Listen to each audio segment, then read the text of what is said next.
How are you shaping your destiny? And this is the question, how are you shaping your destiny? And also, what are you accepting about your fate?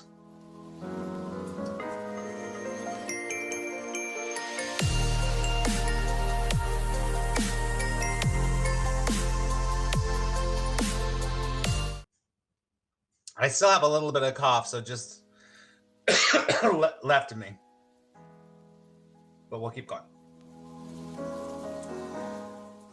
So today I wanted to bring up a topic that I think is really important. And I think it's really interesting. And I think on our spiritual journey, ignore my cough, we have to think about fate and destiny. I don't have to, but this is something that really, how do I say it? We're either conscious or we're unconscious on our journey, right? The more conscious you are, the more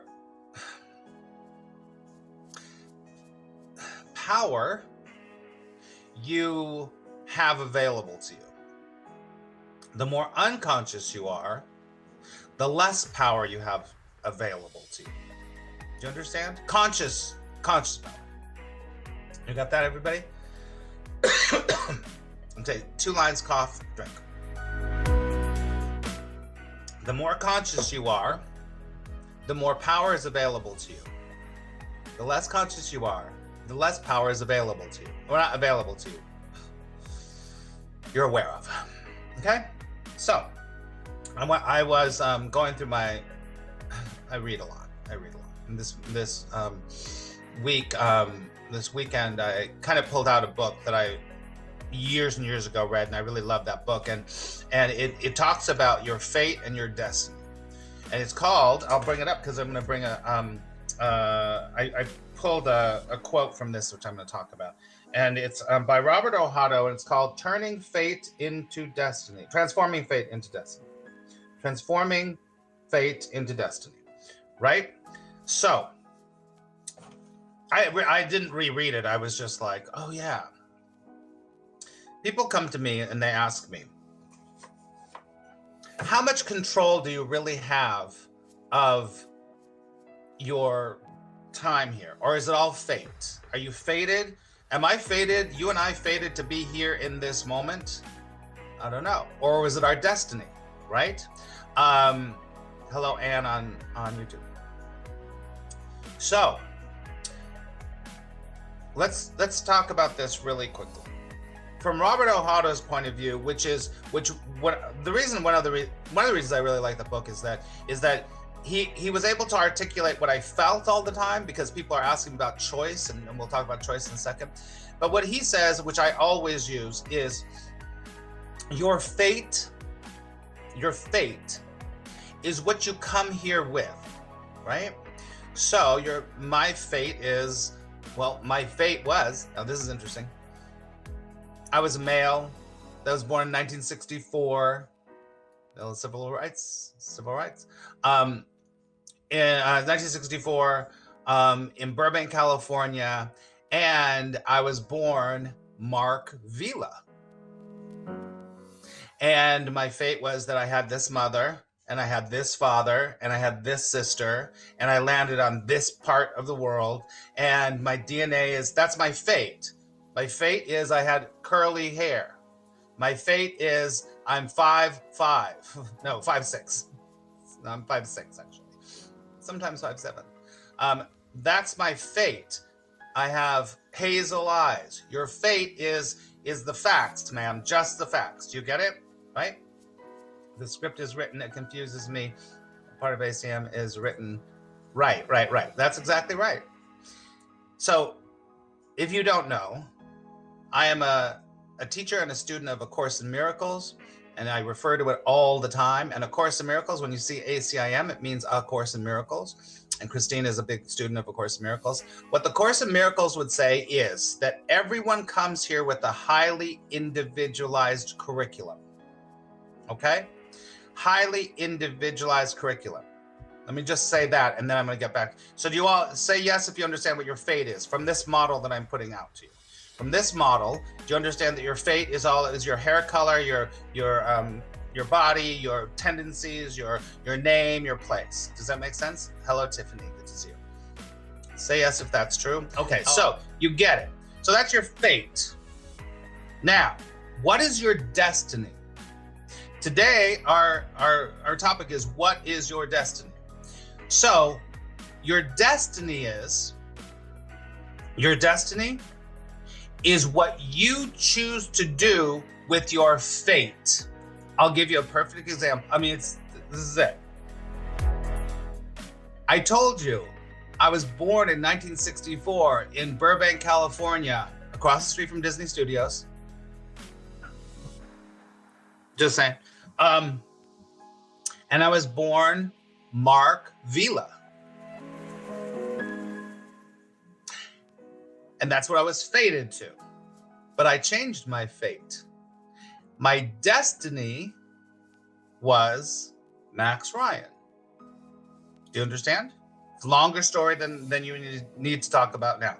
So I took my fate and I turned it into my destiny. So you take what you got. This is one of the greatest, I think Roosevelt said this. I think Roosevelt said this first. You do everything you can from where you are with what you've got. You do everything you can from where you are with what you've got, right? So ask yourself this. I know that sounds really motivational speaking. What you have now, what have you developed? How have you moved forward? How have you, I don't want to say added on, but how have you been pulled to expand, to change, to learn, to grow, to either influence yourself or others? No, those aren't all things you have to do. But if you just, and now you understand the statement that I said before, is that the more you're conscious, the more you're awake, the more power you have, the more you're awake of. So if someone says to you, this is a good one, happens all the time. If you're overweight and your family was overweight, okay? That's fate, I guess. So you have overweight family, you become overweight. Now, what happens if you take that fate? This is very common, but this is an easy way to say it. And this goes really deep. Listen, this goes really deep. You could either say, well, of course I'm fat. Everyone's fat. You could say, well, of course, that's what happens. You get fat. There's nothing wrong with that at all. But that's accepting your fate. There's nothing wrong with your fate. Hear me really clearly. But someone might say, is that really true? Is it true because my family had weight problems, I have weight problems? Does it have to be true for me? This is where you start to shape your fate into your destiny, right? I'm not saying that you question it, then you become thin, but I'm saying you're in the process of beginning to change your fate into your destiny. Now, here's the deal. You could be born into a certain socioeconomic box, right? And you're in this box. We're not talking about boxes now, but you're in the box. Socioeconomic box. You've been born into that. That's what you know. That's the neighborhood. That's your friends. That's your family. That's it, right? And part of you says, this isn't right or wrong. Just listen. You see a box over there, a socioeconomic box that you like. And you go, I want to be in that box. I don't want to be in this box. I want to go over there. Maybe I can move from this box to that box. This is when you begin to shape your destiny, good, bad, or indifferent. When I say destiny, I'm not talking about only positive destiny. I'm talking about destiny just in general. What are you going to do with what you've got from where you are? Does that make sense? Like being born in poverty, right? I just said that. Good. So my question to you, so you get it. There's fate and then there's destiny. Destiny is what you do with your fate. So my question to you today, because this is Motivational Monday, my question to you today is, how are you shaping your destiny? And this is the question, how are you shaping your destiny? And also, what are you accepting about your fate? Hear me very clearly. I'm not judging either of those. How are you shaping your destiny? And what are you accepting about your fate? This is important. And I want to read one quote that I pulled out from Robert Ohotto, right? Okay? And it's a great quote. Well, let's read this first. It says, "There is perhaps no act more creative than making a choice.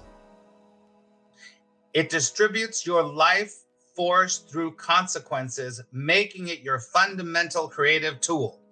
I love that. I'm going to say it again. There is perhaps no act more creative than making a choice. It distributes your life force through the consequences, making it your fundamental creative tool. I love that quote. Do you see why I love that quote? Let me see. Changing your mindset can influence your destiny. However, the fate is of the outcome and one and the same. Listen, Randy, I think I understand what you're saying. Yes, changing your mindset, it's all about where you're focusing. You know, a miracle is a shift in your perception. So when you start to say, am I accepting that? And then go, well, maybe I don't have to accept it. You change your mind, right? People say, where's my power of choice? The Course in Miracles would say, your power of choice, your greatest power is your power of choice. Now listen to the end of this. Your greatest power is your power of choice beyond the insanity of the world. Beyond the insanity of the world. Let me say it again. Your greatest power is your power of choice beyond the insanity of the world. That's the whole quote from A Course in Miracles. Now, you could say that your greatest power is your power of choice beyond the insanity of the ego. The egoic mind that wants to keep you stuck, that wants to keep you suffering, that wants to keep you tied to your fate.